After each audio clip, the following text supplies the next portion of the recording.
ये है हमारा मोबाइल डैशबोर्ड। यहाँ से हम ढूंढेंगे सेटिंग। ये रहा सेटिंग।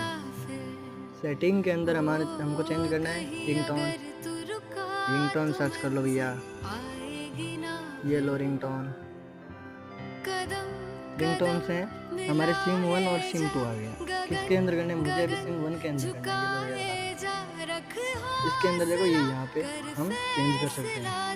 इसके अंदर अलग अलग रिंगटोन आ जाएगी। देखो ये जैसे ये करना है। ओके, ये लो।